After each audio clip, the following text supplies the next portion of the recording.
What's up, everybody? Welcome to the video. Chris Pennell here. We're going over my overall tier rankings for the 2025 fantasy football season. We've done quarterbacks, we've done running backs, receivers, and tight ends. But when it comes to the actual draft, we're going to have everybody available to us at the same time. So what I like to do, instead of having just a plain ranking system, I like to create tiers. It kind of creates a situation where you have a bunch of players in certain buckets. And I really do think it helps manage the draft better when you look at it this way instead of just straight on ranking sheet. And let's waste no time. We're in tier 1. We have 6 players listed. This is for PPR scoring. 1, if you're in standard, I would say grow up. 2, it would change a little bit, of course. You're not going to be as reliant on guys that can catch the ball, wide receivers in general. Someone like Saquon Barkley could easily make the case for being the 101 in a standard scoring league. Anyway, we're going to talk about Ja'Marr Chase first. I don't really think he needs much of an introduction. What might need an introduction is this janky Excel spreadsheet you were looking at. I made a current game log thing. It's just easier for me to talk about it this way. If you don't like it, I'm sorry. I like data, and it looks a little bit gross, but it has all the necessary information that I like to have. ESPN does not have some of the stuff like EPA, target shares, and things like that. Well, guess what? I do, so I'm looking at it, and if you want to look at it, go ahead. Anyway, Ja'Marr Chase, ADP of 1.5. He's your usual number 1 off the board. First in points at the wide receiver position last season, and first overall with a massive 403. A little bit of a slow start to the season. I think we all saw that. Only 6 targets and 5 targets in KC and New England. Really didn't do too much. 62 yards and 35 yards with the rankings that I use as far as consistency performance. It was still not low enough to get a bad game, 0% bad games last season, but 65% elite, 24% good, 12% average. He was not losing you weeks. Of course, the first 2 weeks weren't killers, 12 and 7 fantasy points. But after that, it was fantasy goodness. 29, there's a 41, 55 in that massive game versus Baltimore, 45 versus Dallas in prime time with 18 targets, 2 touchdowns, over 150 yards. I think he is the clear-cut number 1 pick here. And while it's kind of hard to replicate those numbers from last season, the situation does not change here. The Cincinnati Bengals defense is still going to be bad. Joe Burrow is still really good at football, and he's only getting better. And all the weapons are here. I mean, they're not really going to run the ball too much. Chase Brown, the way they run the ball is just kind of checkdowns with him. I think he's going to be great for fantasy. You'll see him somewhat soon here. But bad defense, great offense. They have to stay in games. That usually equates to fantasy goodness. Then we got my RB1 of the season, Bijan Robinson. I think he's a can't-miss player this year. He's not going to bust for you, and I think really it's just only upside. 53% elite games last year, 0% bad, did not bust, did not have any game in the single digits in PPR scoring. Did have a few hovering right around 10, but I would say the last 3/4 of the season for Bijan were incredible. First 5 games really, 16-16, which is all right. 13-11-10, a little disappointing, but after that, it was just on a full-on rampage. For Bijan Robinson in the final 3 games with Michael Penix, 24, 24, and 31. In that game versus Carolina, which we have to keep in mind, it was a historically bad defense. But 28 carries, 170 yards, 2 rushing touchdowns, a rushing EP of over 11. Only 2 targets, but you don't need targets when you're crushing it on the ground like that. Absolutely love Bijan this season. I think the floor is really high. He was 3rd in points against the running back position last year and 3rd in the overall points. I think his injury risk is pretty low, and with Michael Penix, I think we're in for a really good season. Jahmyr Gibbs is right there with him. I do have him below just because we do have that split with Dave Montgomery, although I do think it kind of goes more in his favor this season. He was 1st in overall fantasy points against the running back position because Saquon Barkley took off the last game of the year, but also 2nd in fantasy points per game. He's a stud, and I am by no means wishing injury upon Dave Montgomery, but when he misses games, Jahmyr Gibbs is one of the best, if not the best back in the NFL for fantasy purposes. 28, 25, 26, and 46 points since Dave Montgomery got injured last year. Also scored 35 points in the playoff game versus Washington. The only reason he's not the 101 is because Dave Montgomery does exist and he will steal touchdowns. And Justin Jefferson's my wide receiver 2 off the board, which I don't really think anyone would disagree with that. Maybe CeeDee Lamb for those of you that are Cowboy truthers, which I do like, and we'll talk about him in a second. But Jefferson has proven time and time again that he can get it done with any quarterback. It doesn't really matter. I have seen him have balloon games with Nick Mullins under center, and it's kind of hard to get much worse than Nick Mullins.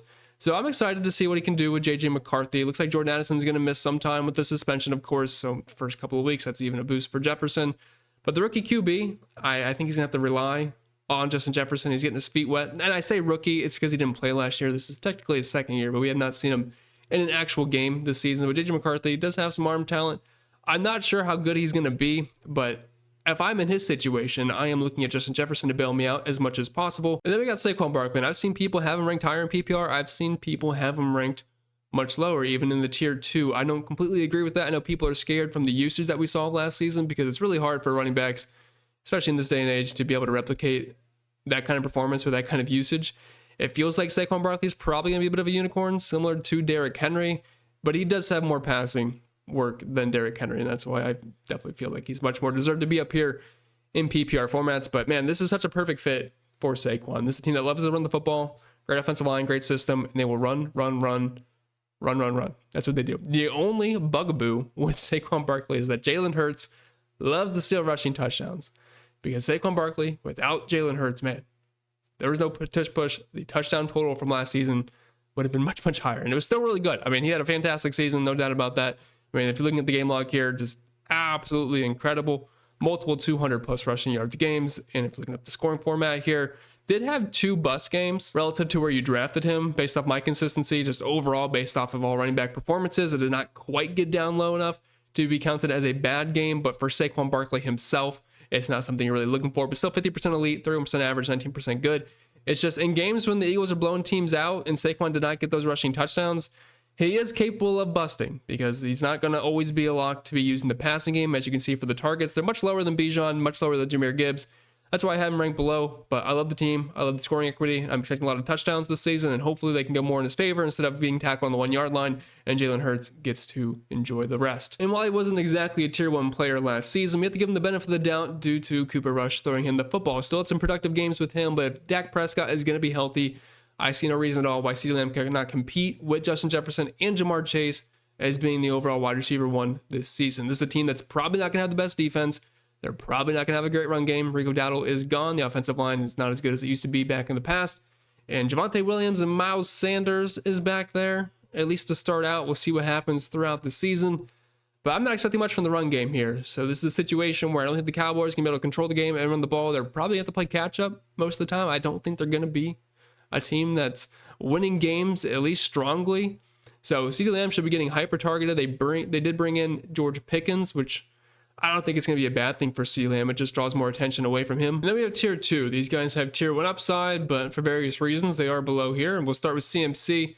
Also, really like Devon Chan this season. Both these guys have definite tier 1 upside, but they do have injury concerns. And not for the same reason. CMC is himself. Chan is going to be his quarterback situation, which isn't bad when he's in. It's just he has the concussion history. When he is out, we saw how bad it was last season. But CMC, really quick, we don't have much of a game log for him. He played 4 weeks, 3.5. You want to get technical. Came back week 10. Missed all the games prior to that when we all thought he was going to be healthy. Everyone's drafting him with the 101. He was great last year, of course, or the year prior, I should say. And he's shown in the past he can be the 101 player, and he has the upside for that. This season, he's still one of the best running backs in the league, and he is so good at receiving that really boosts his floor up and ceiling in PPR. I have seen people rank him as the number 1 overall running back in PPR this year. And while I think that is going to be possible on a week-to-week basis, I'm not sure for the entire season we can trust him to be healthy, and that's why I have him lower. But this team's going to flow through CMC. We have a bit of a wide receiver mess currently. Him and George Kittle. That's it. This team is going to score points. I love the scheme. I love the Kyle Shanahan system. And when he's on the field healthy, should be good to go. Devon Chan. So in the games that Tua missed last year, he averaged less than 7 fantasy points per game. In the games that Tua was in, he averaged over 22. Major difference. We know Tua is not afraid to check down to Devon Chan in the running back position. He does not run the football whatsoever. And that's a big boost for a guy like Devon Chan. They also lost Jonnu Smith, which I realize he plays tight end and Chan plays running back, but he was kind of the check down leak across the middle that leads to more checkdowns for Devon Chan. Even better. And then we have a bit of a wide receiver run here. Amon-Ra St. Brown, Puka Nacua, Malik Neighbors, Nico Collins. Basically, the thing they have all in common is that they are target hogs, and when you're a target hog and you're pretty talented, I do think Puka Nacua, Neighbors, and Collins are maybe a little more talented than Amon-Ra St. Brown, but still a lot to lead this team in targets and utilization at the wide receiver position around the red zone. Did have a couple of clunkers last year in the yardage department, which is a little bit concerning. 7 yards versus Tennessee and 13 yards versus the Rams, but nice run of touchdowns here, which is always going to be the upside of Amon-Ra St. Brown. 2 games below double digits last year, but 53% of the time. Still giving you an elite performance at the wide receiver position. Puka Nacua did miss some time last year, but in the games that he played, he was elite, 4th in fantasy points per game at the position. Hyper targeted, looking at this target distribution here, 14, 9, 14, 9, 8, 14, 8, 13, 9, 14 again. I think that's 4 14s. Now at this point, Cooper Kupp is now gone, which he is definitely getting a bit washed. They did bring in Devontae Adams, and he's actually up there in age. He's definitely on the wrong side of 30, but he still looks pretty spry in my opinion. But Matthew Stafford has shown, even with Cooper Kupp and Puka Nacua, he can support 2 fantasy relevant wide receivers, and Puka Nacua is certainly the alpha in this offense. Matthew Stafford loves him, and when Matthew Stafford loves you, you are a wide receiver 1, an elite 1 at that. And Puka Nacua is extremely talented. Love what we had last year, and I think we see more of the same. Only 1 bad game last year, 2 fantasy points versus Seattle, but I think we know why. 55% of the time, elite, 27% good. Malik Neighbors plays for a shitty team, but he's going to get a lot of targets, and that's all we can ask for. It's going to be a quarterback carousel. I doubt Russell Wilson starts the entire season. We do have Jameis Winston, which would be fantastic if he could start at some point. And we also have Jackson Dart, and that might be when things get bad. Because I'm not sure what to expect out of Jackson Dart, but either way, Malik Neighbors is leading this team in targets, leading this team in receptions, hopefully leading this team in touchdowns. But looking at last year's target totals, lots of double digits there, and that's what we like to see. Target shares, as you're going to see, multiple times in the 40% range, always pretty much in the 30s, had a 66% target share week 2 versus Washington when he had 18 targets. But yeah, there's a talented wide receiver, one of the best in the league, 6th in overall fantasy points last season, the position, 8th in fantasy points per game. I just hate that he's on the Giants, but they're going to have to move the ball somehow. And when they're trailing the second half of pretty much every single game this year, they're going to be throwing the ball to Malik Neighbors, and hopefully the defense is softening up. Nico Collins will have CJ Stroud's 3rd year. We definitely saw that sophomore slump last season, but they have no choice to throw the ball to Nico Collins this year. Tank Dell shredded his knee last season very late on, and they got rid of Stephon Diggs. So we have Christian Kirk, which is, and they have Jaden Higgins, which Jaden Higgins is someone that I'm targeting in my drafts late every single time. I love Jaden Higgins this season. Nico Collins was 11th in points per game last year. I am not overly excited about the Texans offense, but Nico Collins is good enough. CJ Stroud is good enough to make this work. He's a top 10 wide receiver for me and can knock on the door as being a top 5 guy. And of course, the game log here for Ashton Genty, but we're talking about a guy that can exceed 300 plus touches next season. He's one of the more talented running backs in the league. Of course, maybe not the best situation in Las Vegas, but when you're getting that kind of workload and you're young with fresh legs, and we saw what he could do in college, obviously he's not going to replicate what he did in college in the NFL. This is much, much tougher, but I love the upside. I love the touches we're getting, and that's all I can ask for. So he's firmly in the tier 2 for me. And tier 3, and at some point we had to have Derrick Henry on here. He probably deserves to be in the tier 2. I never on Derrick Henry, and he just continues to break the laws of, hey, this guy should be regressing at this point. He has too much usage. Running backs break down. It just hasn't been the case for him. He might be a unicorn. Totally fine. At some point, it's going to happen. He just can't keep doing it. But, I mean, the situation's fantastic for him. Nothing has changed for the Baltimore Ravens. They're still going to be good. They're still going to be scoring a lot of points, and they're still going to be running the ball a lot. Last year, he was 4th in points gained running back position. 4th overall. He's going to get a monstrous amount of carries. He's not really using the passing game, which is why he never ranks too well for PPR. But he tends to break the models. He just keeps being extremely efficient, keeps scoring touchdowns at an insane pace. And we'll probably see more of the same. I'm expecting him to do worse than he did last season, of course, but he could totally prove me wrong. Once again, he's never a fun pick in PPR, but at some point, someone's got to click on it, right? But on the flip side, I actually do like selecting Chase Brown. It feels good to me doing that. I really just like this Bengals offense, and if you're going to be the RB1 of this team, taking the majority of the snaps, getting the majority of the usage, and getting checkdowns from Joe Burrow, you should be an elite fantasy asset. The first few weeks of the season are kind of skewing the overall numbers, but once he took over, getting the majority of the work, he was so good for fantasy. 23, 16, 14. Did have a clunker versus Cleveland, but 11, 26, 22, 19. He was extremely consistent.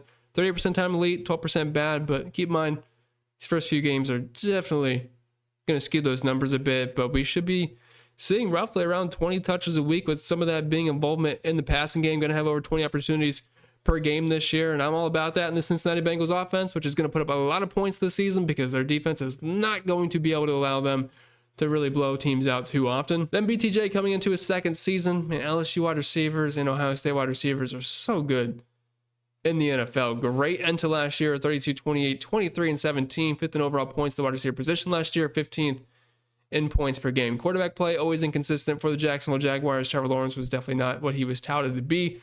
But Liam Cohen coming in, I think that's a great addition to this offense. And I know Travis Hunter is here, which we'll see how that situation plays. He's going to be two-way players. Is he going to play offense? Is he going to play defense? How much targets is he going to command in this offense? I'm not really sure. They did lose Christian Kirk. So it's basically Brian Thomas, Travis Hunter. I know Parker Washington is there. So it's going to be a lot of targets for Brian Thomas. He's a talented wide receiver, and I think he can handle it. And Bucky Irving, everyone's excited about him. Last year, if you were on him, congratulations, you were early because he is no longer a value pick. Although depending on how much you like him, maybe he is a value pick. If I have him in a tier 3, he's not going in the first round of most drafts, unless you're a big Bucky Irving fan. I get it. He was extremely talented. It was very fun to watch him if you're looking at last year's numbers. 20th in points per game, 14th in overall points, but this 20th per game is definitely misleading. Of course, I don't have a grasp of basically the RB1 status until later in the season. The New York Giants game was kind of his breakout. Only had 12 carries in that game, but he's very efficient, 88 yards and a touchdown, and he was pretty big through the air as well. 27 points was his best game of the season, followed up versus Carolina, another good matchup, 27.5 fantasy points. Las Vegas died, 2 points, that's fine. But after that, 13, 18, 23, 16, and 16. This is a nice high-flying offense, the Tampa Bay Buccaneers. I'm definitely high on them this season. Just the unfortunate part, and that's why Bucky's not in this tier 2, is that Rachaad White is still there. He's annoying. And we saw him getting roughly around half the snaps to end the season still, even though Bucky Irving was so good. So the volume, the lack of volume, I should say, for Bucky, because it's not going to be as high as guys like a Chan, McCaffrey, Barkley, Gibbs, Bijan. That's why he's a little bit lower, even though I think the talent is right up there with them. And Drake London, I might not be as high in Drake London as other people. I don't know why. He just does not excite me too much. Not to say I don't think he's productive for fantasy. I don't know. Something about him. I don't know if it's his face. I don't know if it's his name. I don't know. I mean, his name's cool, Drake London, so it can't be that. I don't know why. Either way, 4th in points overall last year at the wide receiver position, 14th in points per game. I will say this final week of the season versus Carolina definitely stat padded his numbers, but I am certainly not one of those type of people to be like, well, if you remove that game, he wasn't that good. Yeah, no shit. If you remove all of Aaron Judge's home runs, he's not a very good power hitter, is he? But that's just part of the game. That's what happens. 187 yards in that game, 258 air yards, had a 60% market share of the team's air yards as well, 41 fantasy points. It was so good. But like I said, these NFC South teams do not have good defenses, and they get to feast on each other multiple times each season. He's going to be heavily targeted, 18 targets in the game, 13 targets, 8 targets since Michael Penix took over. No more dusty Kirk Cousins. Even though he did have some good games with Kirk Cousins, I do think the upside here with Penix is a lot better, and I think he's firmly in this tier 3 status with tier 2 upside. And then old Ab McConkey, I was higher on him until a couple of days ago because Keenan Allen is now on the roster. And like it or not, I do think that it hurts a lot. You might not want to accept that. You might think Keenan Allen's old and dusty, which he certainly is, but he knows this system. He's familiar with this quarterback. I'm sorry to say, but I mean, there's going to be some targets that were going Ladd's way that are not going to be going there. I definitely think he's the most talented wide receiver on this roster. He's still going to be very good. He was great last season. 13th in points per game, 13 overall points, I should say, 21st in points per game. His floor is very high. I'm not sure what the ceiling is going to be on Ladd McConkey. Definitely came into his own in the second part of the season. Kind of early on, I mean, he's just still getting baked in. 39 receiving yards, 26, 44, 67. Finally started using him more, and we saw those numbers rise quite a bit. The touchdowns got there, had a huge game in the playoffs versus Houston with 34 fantasy points. That was technically his best game of the season, although we didn't get to, unfortunately, have that in the regular season. I'm in on Ladd still, but I do think Keenan Allen probably hurts him more than people want to admit. And sorry, my head's in the way, my chair's in the way, but that is Josh Jacobs hiding behind there. And it's kind of like Derrick Henry. I don't want to click on Josh Jacobs, but he's still really good for fantasy. He scores points. It's just maybe not in the most sexiest variety. Does have more pass catching upside than Derrick Henry. He is used more in the passing game, but he is a workhorse. He's going to get all the volume he can handle. He's going to get into the end zone. And we saw it last year from week 11 and on. Did not go a game without a touchdown. Did have one game with 3 touchdowns versus the San Francisco 49ers. And another game with 3 touchdowns versus the Detroit Lions, who had a pretty good run defense last year, although at that point of the season, they were getting absolutely banged up. But man, he was a touchdown scoring machine. He gets all the volume in that offense, and there's really not anyone behind him that I think we should be concerned about. Moving on to tier 4, we have 2 wide receivers to kick it off, and I will explain why. They're annoying for their own reasons. Number 1, A.J. Brown, not really himself. It's just the team that he's on, which it's the best team. They had the best roster. I mean, they won the Super Bowl last year. Absolutely kicked the Chiefs' ass. So the only issue is they can control the game. They'll run the ball on 1st, 2nd, 3rd, and 4th down. And the next thing you know, the whole first quarter is done. And you're like, well, I didn't get many A.J. Brown points. We're only going to have a few more drives as much as they milk the clock. And that's the thing, like, he's not going to get hyper targeted. He's not Malik Neighbors. It's very few and far between where we actually get double-digit targets from A.J. Brown. 10 week 1 versus Green Bay, 11 versus Pittsburgh in week 15, and 15 targets week 16 versus the Washington Commanders. Other than that, we're 3, 5, 4, 6, 7, 4. That's not the numbers I want to see out of my wide receiver 1. He was 13th in points per game last year, which is fine. That puts him on the low-end wide receiver 1, high-end wide receiver 2 range. But this is just not a team that has to throw the football. They're going to control the game. The roster is still great. And I feel like we might see AJ Brown reading a book too many times on the sideline. We saw that last year, kind of a pouting session, if that's what you want to call it. And yeah, that's the only concern. It's just the team that he's on, which sounds crazy to say because it's the best team. And T's annoying in his own way just because of the fact that he's not always on the football field. Bit of an injury history there.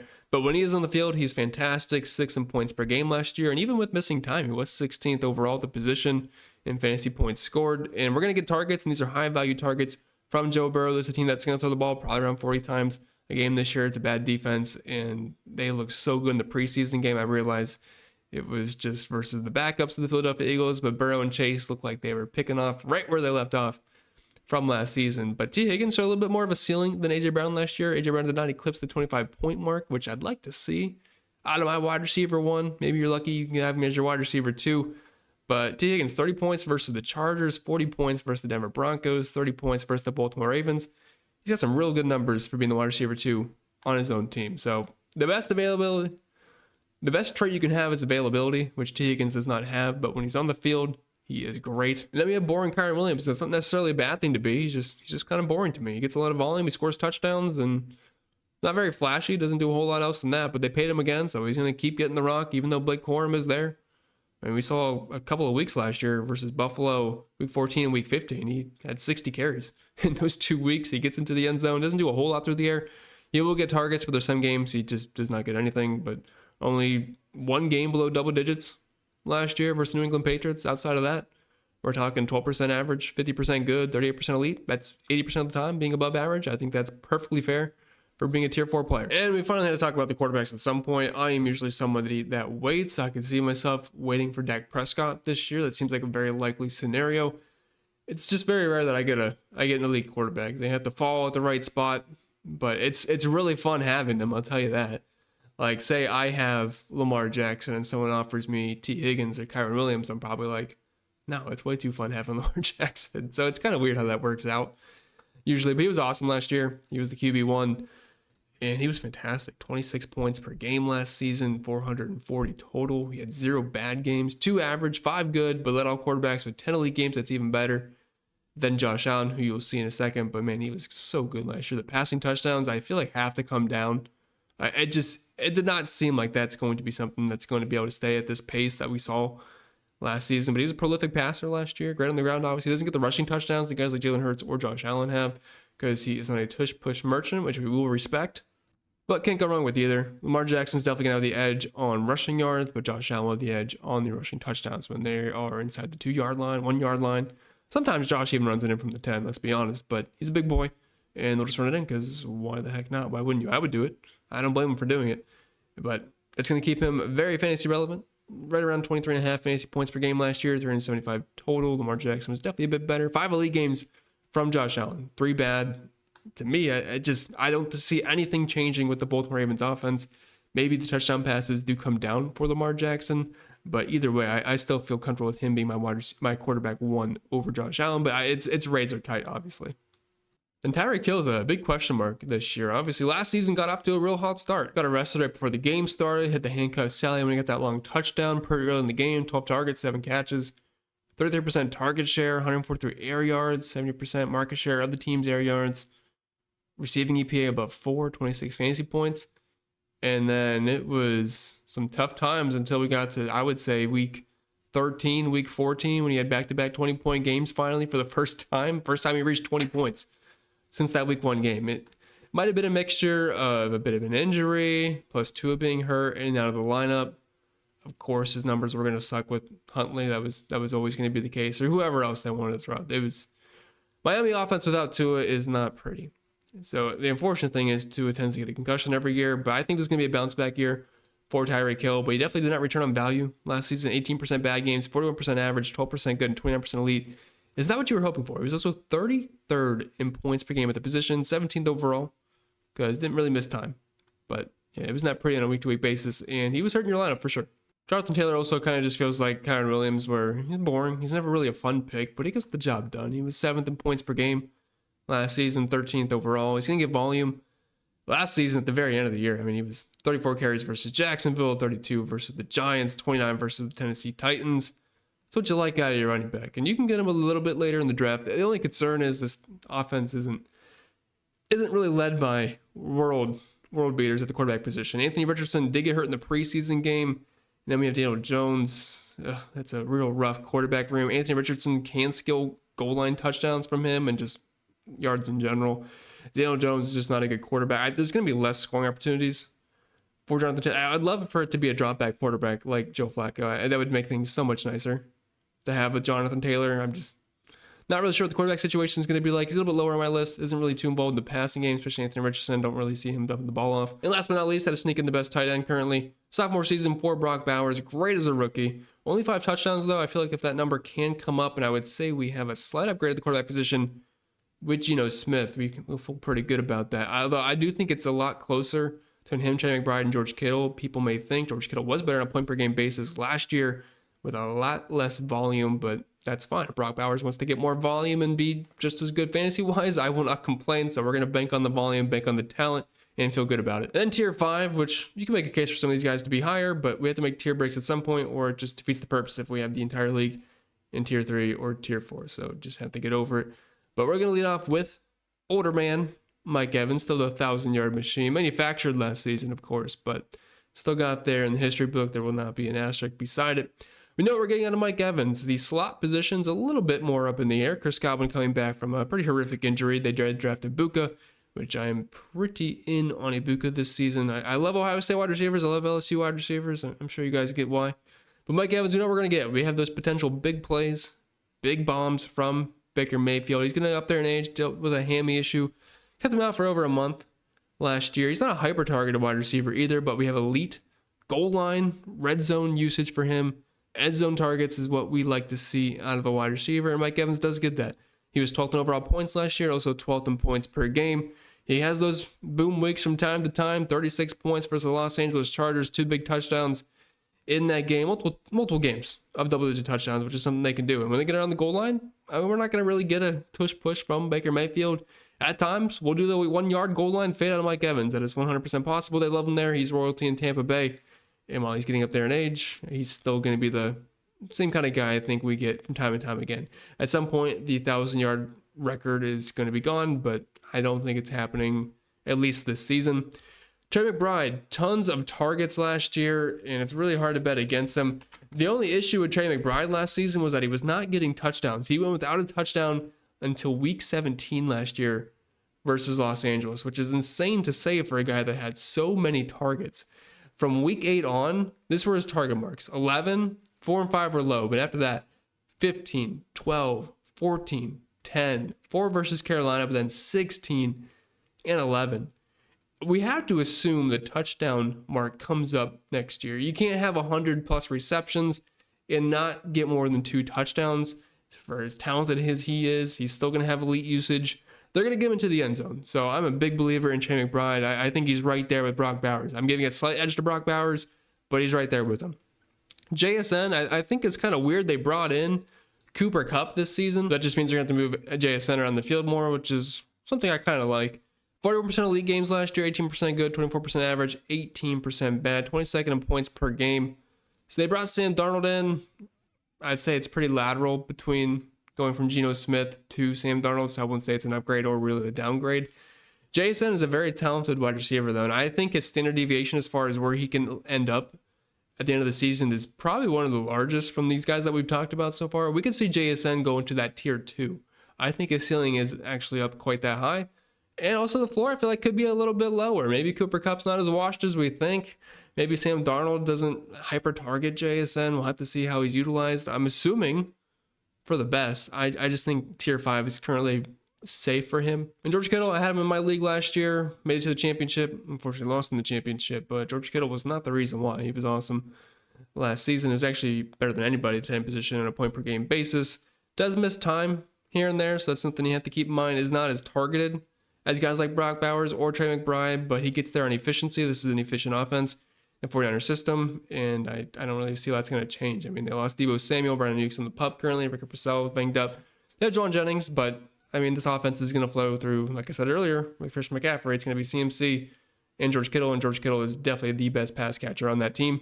Devontae Adams, weird season last year, obviously was not on the same team the entire time, was in Las Vegas, ends up moving to New York with his buddy Aaron Rodgers, 9th in points per game last year at the position, 31st overall, which is understandable because he did miss some time.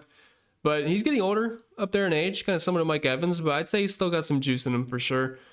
I really don't think the talent's dropped off too much for Devontae Adams. He's a younger 32, it feels like. But with Matthew Stafford being your quarterback, I mean, if he likes you, you will get fantasy points. And he's shown that he can support. We saw Puka Nacua and Cooper Kupp both have productive games at times. Puka Nacua is obviously the wide receiver one in this offense. That's why he's in tier 2, and Devontae Adams is in tier 5. But I think Adams is still good enough and has a good enough quarterback, and it's a good enough system for him to still produce fantasy value. James Cook was a touchdown scoring machine last season. I don't think he's going to be able to score 16 touchdowns, nearly 20 touchdowns again. And if he is not scoring touchdowns, it's not like he's really doing too much damage on the ground. He does have these random spike weeks where he's getting 100 yards rushing, but he's not a high volume back. We're talking 1 week last season of 20 carries. Everything else is typically like around that 15-ish average mark, depending on the matchup. Not hyper used in the passing game either. I mean, we've seen multiple weeks of him with 0 targets. Kind of a weird situation. Like, he's on a great offense, so scoring equity is always going to be there. James Conner, he's a very boring back to have, but we know what we're going to get. We're going to get around 20 total opportunities for James Conner, if not more, depending on how the game script is going. He's going to get touchdowns. He's a little bit used in the passing game. Not a sexy pick by any means, but he is firmly a fine RB2 or flex spot if you're that lucky. Chuba Hubbard, amazing run to last season. They did bring in Rico Dowdle, but I don't really care. Garrett Wilson, Justin Fields being your quarterback is usually not the best thing in the world for the wide receiver position, but there's also really nobody else around him to compete for targets too much. And Garrett Wilson, we know the talent is there, and in the past, Justin Fields has been able to support a guy like DJ Moore, which I don't think it's a horrible comparison, Garrett Wilson and DJ Moore as far as potential fantasy production. So I'm fine with him on the lower end of tier 5. I'm not excited about the Jets offense this year, but Fields is going to have to throw the ball. He can't just run the ball every single play, and I think we're going to have healthy volume here.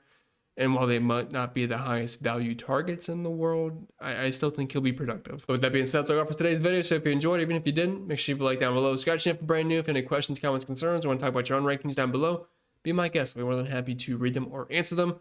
But I wish you all the best, and I'll see y'all next time.